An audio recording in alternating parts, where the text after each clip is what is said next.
Greetings everyone. Today we have with us Dr. Devang Joshi, Registrar of Charotar University.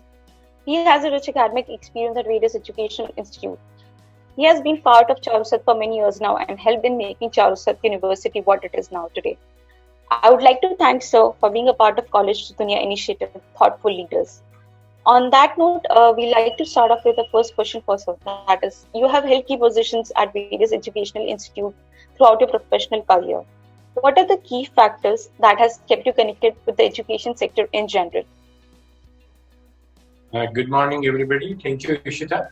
The key factors are one, this sector gives the purpose of the life because education is the most noble profession in the world. Second part is that you always remain youthful because you are always contact of the young students. One. And second, you are always in a learning mode because the students bring a lot of energy. And the life purpose is because we work here with the mission of social service. So that's how these are the factors you can see tied up with the Wonderful, sir. That's really great to hear. On that note, let's move on to our next question, which is, being the registrar of Charotar University, which is a very well-renowned university in Pan India. How do you strategize about the key programs and plans for marketing and administration of the university? See, we normally believe in promotions, not hardcore marketing per se, because we believe that still in India, education is considered as a pious activity. Now, having said that, our promotional efforts are in two dimensions. Dimension one is satisfaction of our stakeholders beyond their expectation. So the key is how do you identify your stakeholders? So our primary stakeholders are our students and our parents. Third stakeholders are our employees. Fourth stakeholders are our surrounding community. Fifth stakeholders are the industry and the employers. Then our alumni and so on. So now having said this, how do we taste them?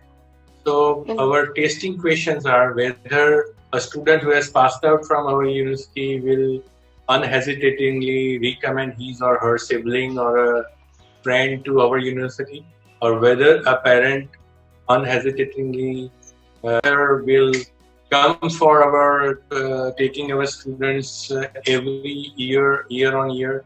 So this is how part one of our stakeholder satisfaction goes. The second part is that in all our promotions, we believe in very high level of integrity.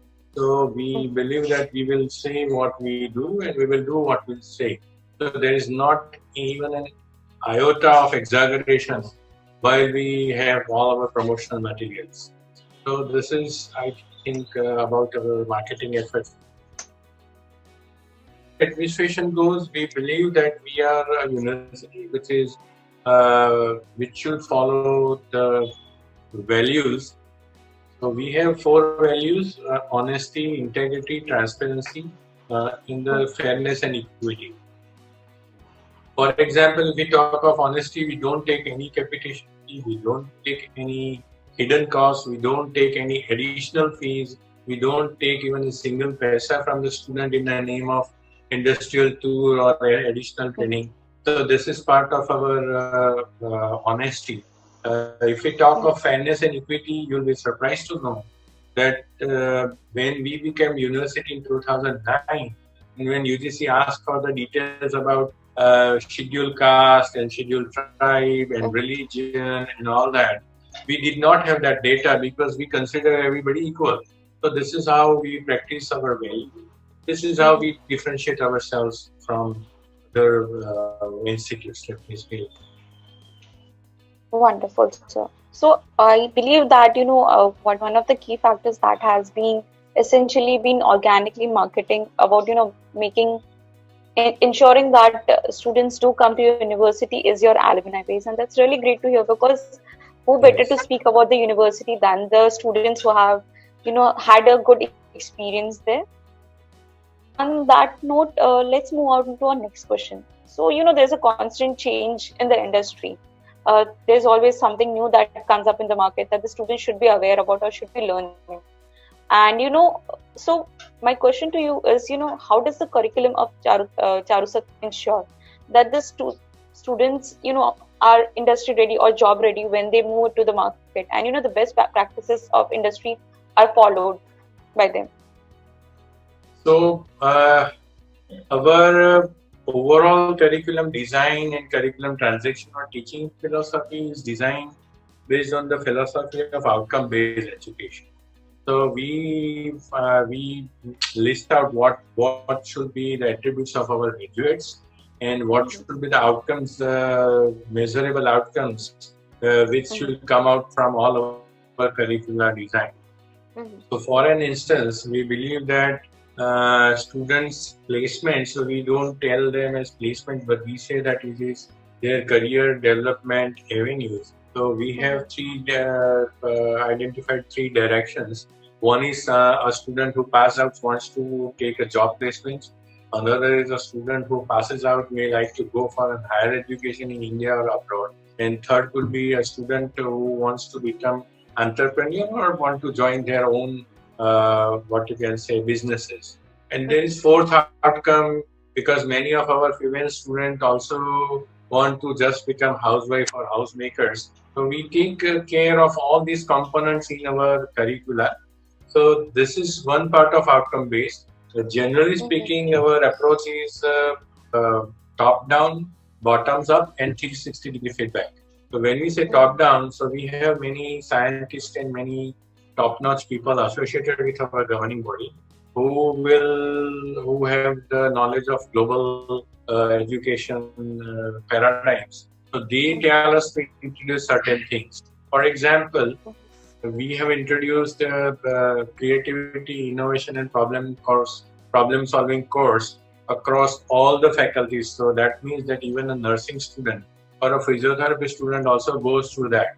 Now, this has been introduced by one of our members who himself is a inventor of soft lens which we put in our eyes. He's a scientist based in US. Or there is another scientist, a physicist based in US, who has said that basic or fundamentals in science is very important if we want to have students to compete on the world. So we have a basic foundation courses in our all curricula. So this is an example of top-down. As far as bottoms-up is concerned, our employers and our teachers, our parents, they tell us to introduce certain things. So for example, we have liberal arts and humanities programs in our curricula, which are being introduced by our teachers because they came out that we want holistic development of the mental potential of students. And these are the essential parts of it. So you will be surprised to know that even an engineering student is involved in poetry or maybe in painting or maybe in clay modeling. And even a pharmacy student is taking part in dramatics. So this is something across all the faculty. And when we say 360-degree feedback, that means all our curricular design mechanisms take care of the feedback from our alumni, the students who are passing out, our employers, the industry, the academia.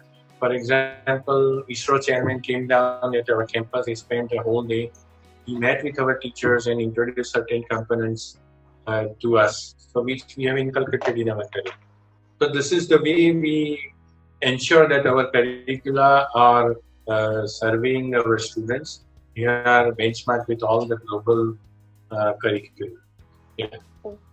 Wonderful, sir. So I believe that the points that you've taken up definitely has made Charusat University what it is today. And like you're talking about, the alums are the people who have been taking forward the university. Yes. So what I get is that you have done it so well that the students learn and take the university also forward. On that note, let's move on to our next question, which is, Charusat has made a place for itself in the education industry. It's a very well-known university in Gujarat and pan-India also. So, being the registrar of Charusat, what do you think should be Charusat's top priority over the next 10 years? So what might be the goals that you might be achieved down the line for the coming 10 years? So as I said, we work with 100% commitment to social mission. So now this is a philosophy, but how do you convert into an action? So we always ask ourselves, so what do we do for our nation? So our first goal is that we have seen that, probably you may have also seen, that no universities of India are appearing into 100 ranking of world-class universities every year when they come up. So we have put a goal that we will emerge as a world-class university in next 10 years. And for towards that, we want to become a top 20 university in our nation. So that's why we have continuously improving our ranks in National Institute framework. So this is our action plan. Our larger aspiration, again, looking to brand of our nation worldwide. So we want to have a Nobel laureate coming out from Charotar. So this is our ambitious goal.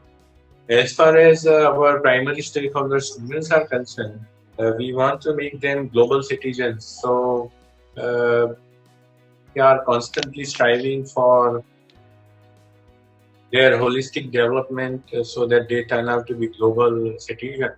We have introduced many innovations. Something which we like to now do in the next 2-3 years is that we want to expose our students for more towards social contribution activities. Presently, they do NSS, they do NCC, they go into villages, but we want to augment it more. And now we are foresee after pandemic that the online education is going to stay here. So rather than using the traditional platforms of Google and all this Microsoft Meet and all that, we want to heavily employ artificial intelligence and augmented reality in this online education, so that students and parents get the first-hand feel. And we will also rely on the hybrid education. We believe that nothing can replace the personal touch to students. So that will be hybrid education model with a very high technology will be our next 5 years. So yes, this is what our 10 years plan will be. That's really wonderful, sir. And I hope, whatever you have planned for the university, you achieve it and, take it to greater heights. On that note, let's move on to the next question. What we've essentially observed, and what students usually are searching on internet for information about university that they would like to join. They're comparing university, why one is better than the other, or essentially what makes it stand apart from its peer university and everything.